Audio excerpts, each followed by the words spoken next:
Welcome back to the second part of our discussion on mental health issues in aging. Here is our recap of the previous session. The impact of mental health issues on the elderly can be significant, affecting their relationships, their ability to function independently, and their quality of life. As we grow older, we begin to see that our energies diminish, our physical capabilities diminish, but also our mental faculties are not what they used to be. Sometimes as we grow older, we think we're having a kind of a memory loss. Is it something more than just a memory loss related to aging? Or is what would really come under the title of dementia, because sometimes we use these words interchangeably. Definition is a memory loss that becomes more and more serious. And as it progresses, it actually impacts on your functioning, your everyday functioning. So things that you do normally start to become a bit complicated, a bit confusing to you. You can't sequence events. You can't sequence things like getting dressed, for example. Because when you're in that environment all the time, now most dementias will end up with what we call aphasia, where the person knows what they want to say, but they can't get the words out. They can't articulate the words. So you're sitting there double guessing. Do you want water? Do you want to go to the toilet? What do you want? And you initiate something and they really lose it with you because that's not what they want. But how do you know? Because they can't articulate. It's in their head in a confused way, but they can't say it. So that's where, learning the patient becomes so important. Right, she's getting really restless, she's getting irritable, maybe she's hungry, maybe she needs to go to the toilet. With the aphasia, that adds a whole different dimension to it. If they can articulate what they want, it's that much easier. Angeliqueka, what are the connotations, the legal connotations of making a will? And also, when is it too late when it comes in terms of incapacity? And another question is, when that will is written, what are the risks of it being challenged later? That's a very good question, George. These are very important issues that families of patients who have been diagnosed with dementia have to think about very early on. When someone is starting to become forgetful, they could be forgetful about certain things, but not a global confusion. That's the time probably to get all the legal aspects out of the way. So when we talk about somebody having capacity by itself is topic sensitive. So when do they have capacity to write out a will or direct someone to write out a will? And would they be able to understand the implications and the ramifications of that? If there is any doubt that they can't take that one step further to say, this is what I want, and that's how it's going to affect my family, then you have to question their capacity. If they say, for example, if you have a child who you've been, you haven't got along with and you're distanced from a long time, and you say, fine, I don't want him in the will, that's within reason. That's in the context of the relationship, that's within reason. However, if there's someone who's very close to you and someone suddenly says, but actually I don't like her anymore, I don't want her in the will, you need to question that. And that will only happen in the later stages of dementia, so hopefully things have been wrapped up earlier on. But there are times where someone has a stroke and then they become very confused and that carries on. There's no way of them getting back their capacity. So at that time you need to have what we call guardianship, where there is someone appointed by the court to look after their matters. If a power of attorney given earlier, that's nothing like it, because then it's what we call a living will, where when you're well, you say, this is what I want to happen, in terms of treatment, in terms of resuscitation, in terms of who you want as your power of attorney. All of that needs to be considered, and sounds a bit fatalistic, but people should start considering that once they get into their 60s, because anything can happen at any time after that. Our health starts to fail. Please God, we all stay healthy. But those are things that must be done earlier on when you still have capacity. minor changes can happen. So if you leave everything to your wife and sadly your wife passes away before you, then obviously changes need to be made. But sitting down with the family, sitting down with your loved ones, having this consideration to say, right, if something serious happens to me, do I want to be resuscitated or not? If in case I don't have a power of attorney, what about my will? Is it all sealed and signed, and is everyone okay with that? And these are difficult conversations, because you think as a child or a sibling, how do you talk to your parents to say, look, you guys can pop off any minute now, you better make the will, that kind of thing. It's very awkward, incredibly awkward. And also, I think once you get to a certain age, you become more sensitive. So it's like, they're just waiting for me to die to get all my property. You start thinking along those lines, because you are in a phase where you think no one wants me anymore. I'm of no use to anyone. So when someone comes and talks to you about important issues like this, you take offense, or you're too sensitive. So it's really important that we instigate it. We say, right, this is what I want. This is my will. This is if something happens to me and I'm no longer capacitous, power of attorney should be going to so-and-so, or make a power of attorney. And, these are little things which one doesn't anticipate, and one hopes will never be needed, but always good to have it in place. So guardianship, power of attorney, all of that is really important. Doctor, my question is for you. I have a lot of friends who have children abroad. So how would they know when their parents need to be institutionalized? That is, and another thing, even sometimes I have seen my son-in-law struggle with his dad. He passed away at 92, got dementia. He was this wonderful, on the who's who of India list. And he was not only CEO of a major shipping company, but he also was an author. He has written 5-6 books. So it was terrible for him So would he have been better in an institution? I would like you to answer both. I know it's two different questions. No, that's fine. That's fine. Just to address your first question first, when do you know it's time to allow them to kind of be in a more caring environment? And I say more caring only because it's 24/7. Yeah. It's a very, very difficult decision, because the patient themselves will be very resistive. And it becomes a huge guilt issue then for children or siblings, or to say, right, this is time now, you have to go. But I think what's paramount is the patient's well-being and safety and level of care. So 1 or 2 people giving someone care every day, or where you have shifts of nurses and carers coming in, where they are refreshed, they come in for 8 hours, they go out, they got another set. The quality of care tends to be a little better, because it's not just everything down to 1 person or 2 people. So I think when risks are what I would say is, look at the risks involved. Is someone leaving the stove on because they've forgotten? Someone getting up in the middle of the night and wandering out? Someone not aware of, take a hot cup of coffee and drink it as opposed to letting it cool. These are little things where the patient's safety has to be paramount, and their well-being.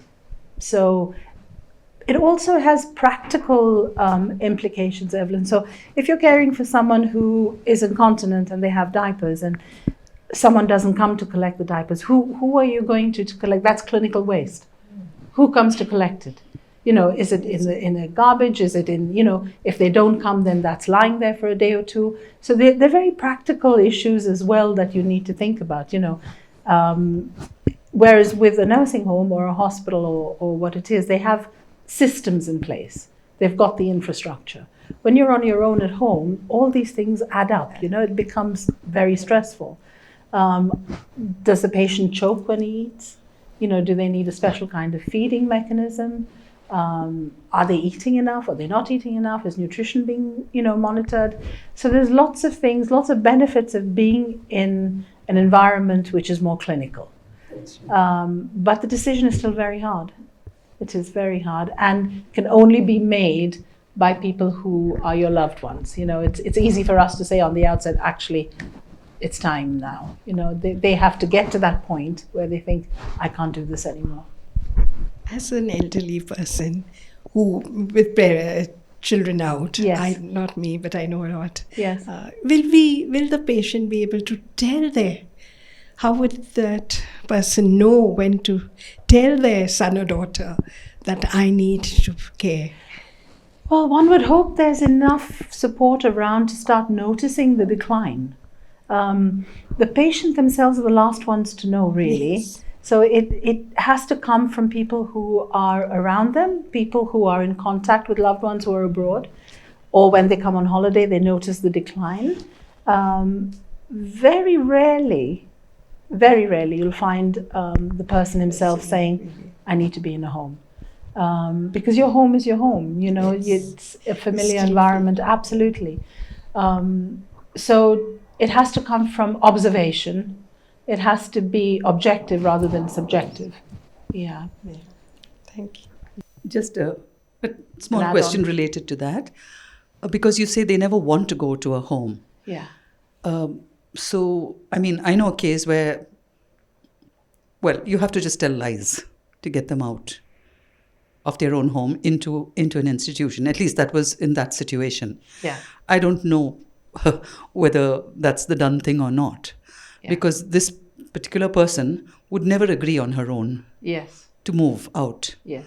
Does that happen in many cases like that, where you have to, and sometimes because they've got an idea fixed in their head, you have to just play along with it, even if it's not the truth at all? Absolutely. So whether it's in general conversation or whether it's in life-changing moves, I think you just have to get used to fudging the truth.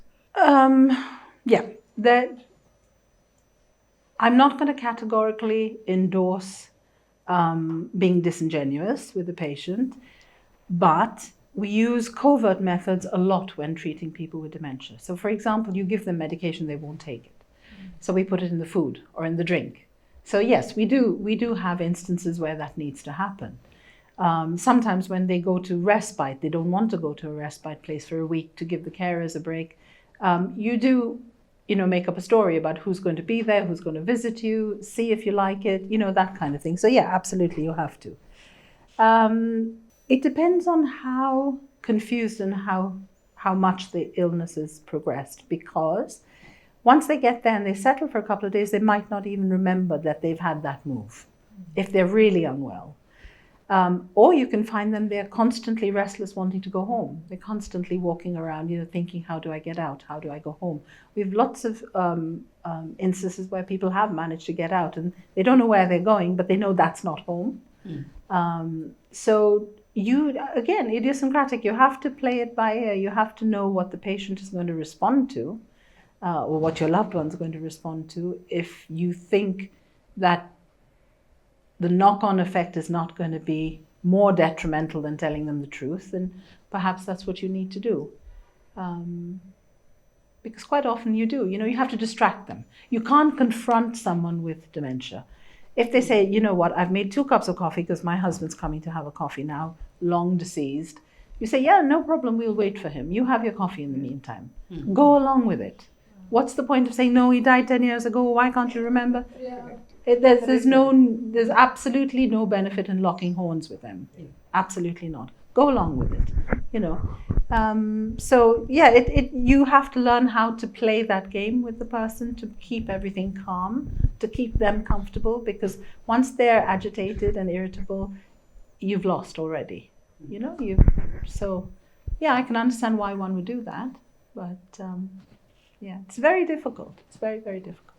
I was just thinking, if one knows that they are getting dementia, one inkling, so if they admit it that they have a dementia setting in, they should accept it and tell the family, I think I'm having dementia. And if the family accepts, things will be very good for them to take care of the person who's got dementia. That's my point. Priscilla, that's a good question. When the person involved starts recognizing that there are memory difficulties, whether it be a mild cognitive impairment or something more serious, that's a good time to actually get people together and say, look, I think I'm more forgetful than just age-related problems, and we need to have a plan in place. Unfortunately, before someone can actually accept it, it's got to a stage where they can no longer make that distinction. They start to lose their insight into this is a little bit more than just forgetfulness. So again, like I said earlier, it needs to be objective more than subjective. Better get all of that business tied up even before you feel you have any cognitive problems, because you might then suddenly get to a stage where you don't recognize it. And that becomes difficult for the family and for yourself. How do we handle this whole problem of dementia in a family? You know, sometimes we feel a certain amount of guilt. Have we done the right thing? Have we done enough? You know, whether this thing will, disease will progress, or have we done less for them? So because of us, it's progressing. Something like, can you give a heads up on that? Sure. Father Juvie, over to you. Okay. First of all, a general word about guilt. There is what you call reasonable guilt for some things you really need to feel guilty about. The way you treat people, the way you act in terms of morality or justice. There is also unreasonable guilt, or what we call irrational guilt, where you feel bad about it when there were no grounds for feeling bad about it. Now, we must be very clear about it, because our minds can play games and we can pretend some things that we are really guilty about we are not, just as the other way around, because then we get scrupulous about things that have lost their perspective. Now, guilt is for real. Okay, one can look objectively and say, given the understanding we had, given the resources we had, because sometimes you want to do so much more, but this is an expensive treatment. You know, we can talk about getting paid carers and institutions, but some people cannot afford that unless they go seriously into debt, and it jeopardizes the larger picture. So my heart really goes out to people like these who feel they want to do so much more, but they just don't have the resources for it. And that's a big chunk of people, especially in our country, because in other places maybe the government will provide material like that.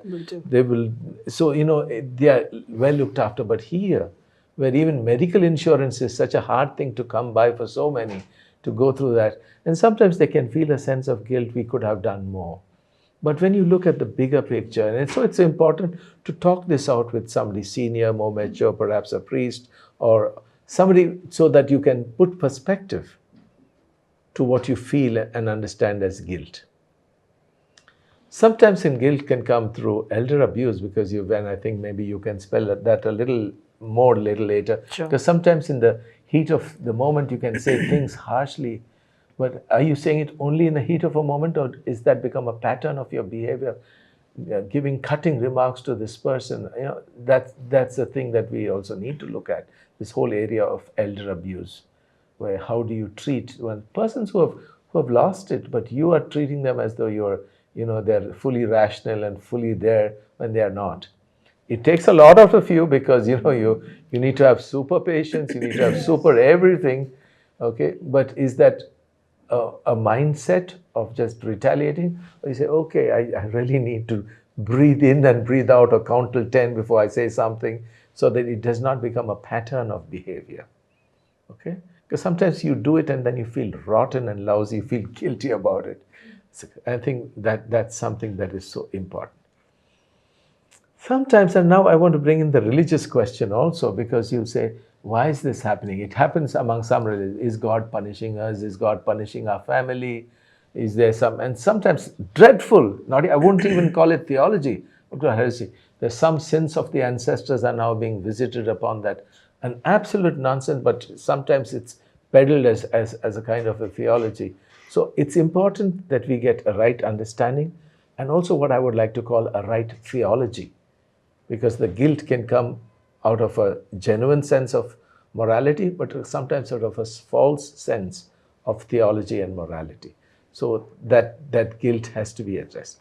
Sometimes this person who's going through this condition might feel I'm being a burden, And they need reassurance. Feel guilty that I'm putting more pressure, more strain, but that will only be till a point until they finally drift into where that no longer is an issue.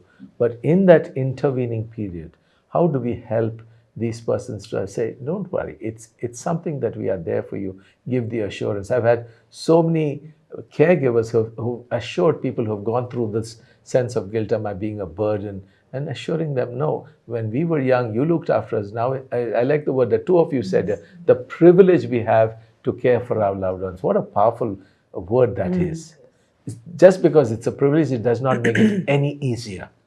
But the way that the perspective of saying, it's a grace that has given to me and a grace that God will give me to fulfill just changes the perspective. The work is still going to be hard, but you know that grace makes it possible. It was grace, as we sing in Amazing Grace. It was grace that takes me safe thus far, and grace will take me home. We sing it all the while. Some of us even practice it in life.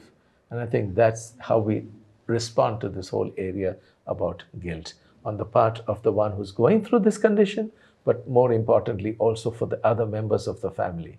Is it reasonable or unreasonable guilt? But maybe you could spell a little more about elder abuse and just take it a little further, because those are things we really need to feel guilty about, and that this is a non-acceptable aspect that we need to address. I think, as you said, elder abuse happens with any elderly person. It doesn't have to be someone with dementia. But people who have dementia, it's much easier to abuse because of their memory loss. And I think we find this a lot. There have been very serious cases in London, and I'm sure everywhere else, but where in a nursing home, patients were being abused and ill-treated and physically abused, emotionally abused. But also we find when carers come to the home to look after them, they're financially abused as well. Because they can take the money or do shopping for them or whatever, and the patient has no understanding or no ability to know, you bought me 2 things, it should be £2, but you've taken £10, for example. So there are very stringent measures now in place where elderly, vulnerable people are protected from that kind of abuse. But it happens within families as well. And I think when you know someone's forgetful and you're managing their finances, it's very easy to say, well, they won't notice. If you take 1,000, you take 2,000, you take 5, they won't notice. So I think those are things that we need to be particularly careful about, because just because they are incapacitous at the time doesn't mean they don't have a right to their own property, whether that be money or house or whatever. So elder abuse does happen, and dementia lends itself, unfortunately, to people being more vulnerable to it. Yeah, my question to Angelica, please. Yes. To prevent or to slow down the process of dementia, can eating almonds, walnut, and going for yoga or such exercises will help? Yeah. I think anything that keeps you healthy will help. As we said earlier, keeping your physical health in good shape will help you mentally and psychologically. So yoga, absolutely, it's catching on all over the world now. And eating fruit, nuts, whatever, each one have their own properties that help. So will it cure it? No. Will it slow it down? I can't say, but it will certainly help. Thank you. You're welcome. Angelica, old age memory loss is quite common. Yes. And I see it with a number of colleagues, and even myself. I walk into a room and I forget why I entered the room. Is there any statistical or medical research that tells you that old age memory loss, what percentage of people would end up in a state of dementia, and what will recover eventually? I mean, it just continues to be an age-old memory loss. Okay, so age-related cognitive decline is very normal, but not everybody goes through it. Sometimes you're aware of 99-year-olds with very sharp memory and very acute cognitive ability. So a mild cognitive decline is what we expect with age. Not everybody who has that ends up in dementia. I can't actually give you a figure or a percentage, but it's not a given that if you're starting to become forgetful when you're 65, 70, 75, that you will get dementia. There is a possibility that you will get it anyway, but it's not everybody who will get it if they have symptoms of a mild cognitive decline. I think the difference between dementia and being forgetful in old age is that when you're forgetful in old age, you eventually remember, whereas with dementia, it's lost. So that it doesn't come back. And that brings me to an important point in dementia where carers can get very frustrated because they'll say, you remember what year this happened? What happened at that time? 50 years ago, but you can't remember whether you took your medication or not. And that's because those memories have already been embedded. The memories that are more recent, the short-term memory, has nowhere to go to get embedded because of the brain structure and the way the brain is because of dementia. So that's the reason, and that leads to a lot of frustration and doubt as well, that you ask him anything about 20 years ago, he'll tell you exact dates, exact people, everything, but you ask him if he's taken his medication, he can't tell you. Because recent memory has to be stored in a place where then you can recall it. And with dementia, the process of storing the recent memories is lost. So that's why. So, that's the difference also with old age kind of cognitive decline. You remember mostly whether you've had breakfast or not. And if you don't, then you look for signs to see, how many eggs are there in the fridge, so I must have had my breakfast. That kind of thing. You help yourself. You have props, you have lists, you have things to help you to keep going and be independent. Whereas with dementia patients, they don't know even if they write a list, they forget they've written it. You see, so it becomes a kind of a vicious cycle. Dr. Angeliqueka, Yes. sometimes we have patients who come and share their experiences, and when we finally investigate or when we check up, we find that it maybe never happened, or maybe it's totally different from what they have told us. And so it becomes really difficult because they may be crying, they may be and we really feel really helpless when we listen to them. And so how do we respond to such people? Okay, so the key word there is react. You don't react, you respond. Because that is their reality. In their minds, that really happened and they're really upset about it. You find very often with patients with dementia, there are either hallucinations or delusions. So they fervently believe that something has happened, but it's a delusional belief. Or they can hear someone talking to them, or they believe that someone else is in the room, or someone's coming and taking their property. They've misplaced it, but they think someone's stolen it. So the kind of paranoid delusions, the delusional beliefs, the hallucinations, all of that is part of the progressive stages of dementia. So you don't react, you respond. So I'm really sorry that happened. That was difficult for you. How can we help you? They probably will repeat the whole thing 5 minutes later, and you might even have a different version of it.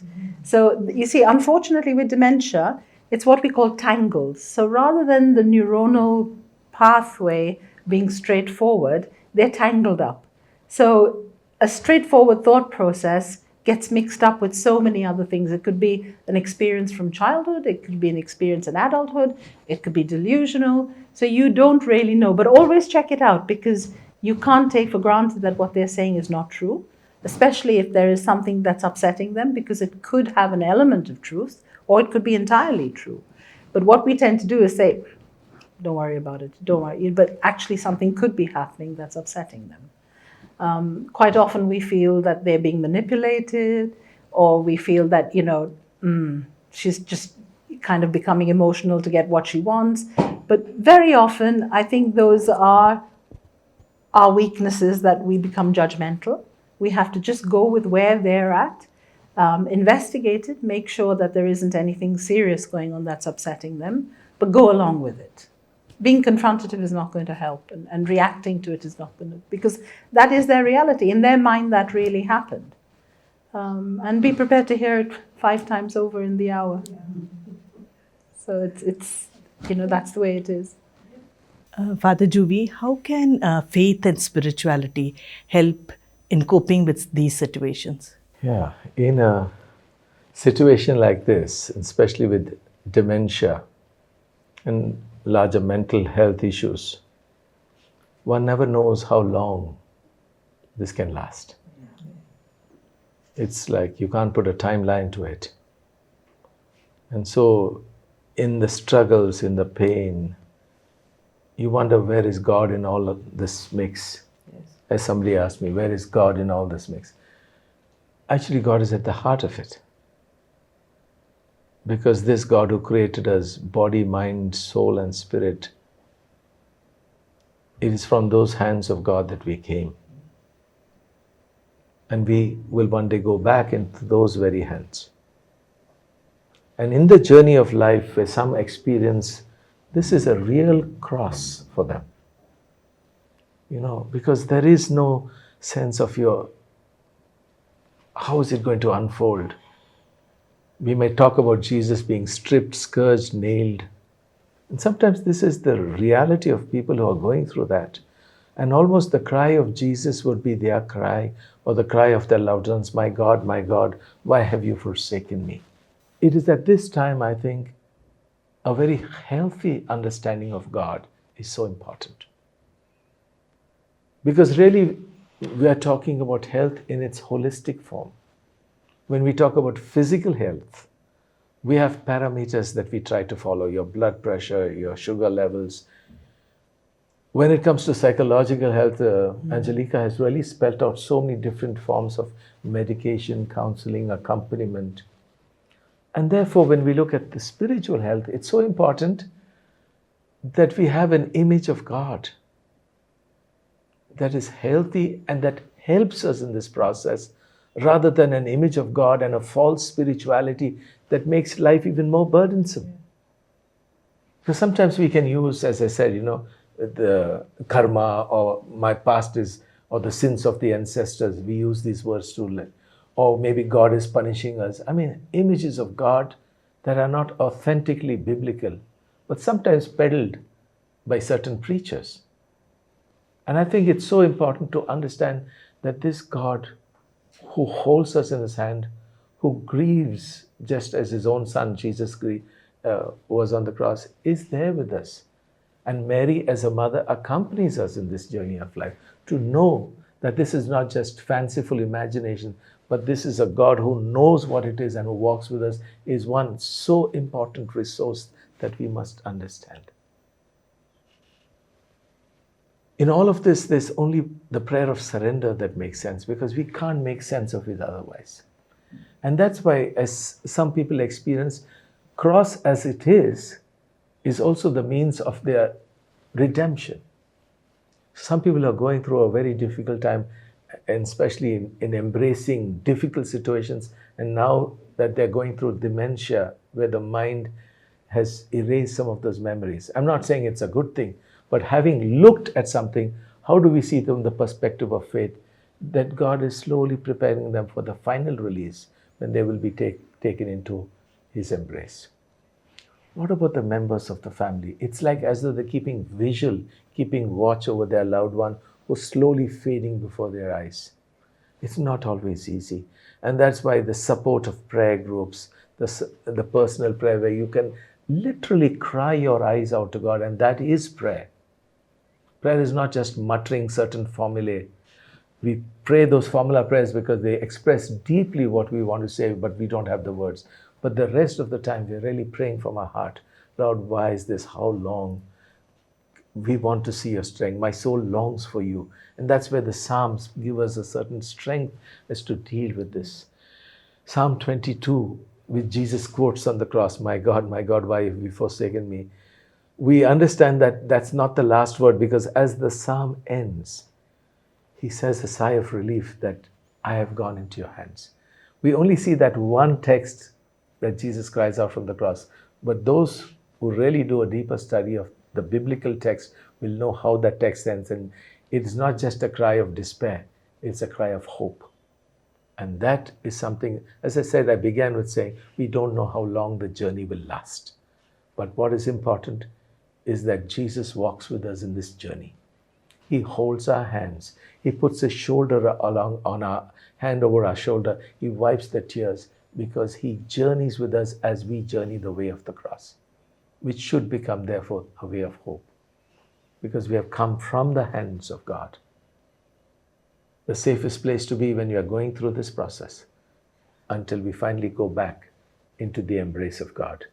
His eternal rest and peace, where there is no longer that pain, that sorrow that has burdened us in this last lap of our journey of life, and I would say our journey of faith.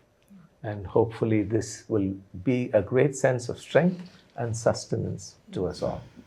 Just before this program began, somebody here sent me the text which I researched, and then I thought that would be a nice way to look at 20 things I need to remember. Let me give full credit. I know there are a lot of these versions floating around until I found someone who claims credit for it, and I want to give credit. It's a person called Rachel Wunderlin, who says that she's an internationally recognized dementia care expert and consultant, and mentions 20 things I would want if I got dementia. In some sense, it brings together some of the things we've just talked and discussed about. So let me begin. If I get dementia, I want my friends and family to embrace my reality. If I think my spouse is still alive, or if I think we are visiting my parents for dinner, let me believe those things. I'll be much happier for it. If I get dementia, don't argue with me about what is true for me versus what is true for you. If I get dementia and I'm not sure who you are, do not take it personally. My timeline is confusing to me. If I get dementia and can no longer use utensils, do not start feeding me. Instead, switch me to finger food diet and see if I can still feed myself. If I get dementia and I am sad or anxious, hold my hand and listen. Do not tell me that my feelings are unfounded. If I get dementia, I don't want to be treated like a child. Talk to me like the adult that I am. If I get dementia, I still want to enjoy the things that I've always enjoyed. Help me find a way to exercise, read, and visit with friends. If I get dementia, ask me to tell you a story from my past. If I get dementia and I become agitated, take the time to figure out what is bothering me. If I get dementia, treat me the way that you would want to be treated. If I get dementia, make sure that there are plenty of snacks for me in the house. Even now, if I don't eat, I get angry. And if I have dementia, I may have trouble explaining what I need. If I get dementia, don't talk about me as if I'm not in the room. If I get dementia, don't feel guilty if you cannot care for me 24 hours a day, 7 days a week. It's not your fault. And you've done your best. Find someone who can help you, or choose a great new place for me to live. If I get dementia and I live in a dementia care community, please visit me often. If I get dementia, don't act frustrated if I mix up names, events, or places. Take a deep breath. It's not my fault. If I get dementia, make sure I always have my favorite music playing within earshot. If I get dementia and I like to pick up items and carry them around, help me return those items to their original place. If I get dementia, don't exclude me from parties and family gatherings. If I get dementia, know that I still like receiving hugs or handshakes. And finally, if I get dementia, remember that I am still the person you know and love. Oh, that's wonderful. Very nice. All the points that we have touched also. Yes. I think this, in some way, captures what we've been struggling to express, and even more, people are struggling as they live. May it be a balm to their souls, a strength to their spirit, and the assurance that all is not lost, even if their memory has, because God holds them in the palm of His hands. And with that note, let me conclude with a prayer.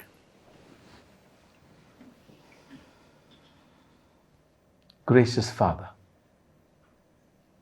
we thank you for the gift of your Holy Spirit that has guided, animated, and directed this conversation on something that is so painful to many, so hard to understand, and even harder to accept. But your grace makes it possible. We are told to love God with all your heart and mind and soul and strength. For those who struggle with their mind, more than they loving you, you love them with an intense love. And may that assurance strengthen their hearts, as well as those of their family and those who care for them. Lord Jesus, you said, I have come that you may have life and have life to the full. May this fullness of life, which embraces every dimension of our life, and particularly our mind and mental health, be something that we entrust, that we surrender into your hands, so that in your embrace, we will feel and experience the nearness of your presence, the strength of your love, the power of your blessing.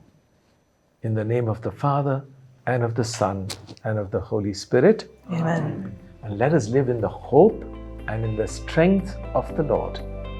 This brings us to the end of our discussion on coping with mental health issues in the elderly.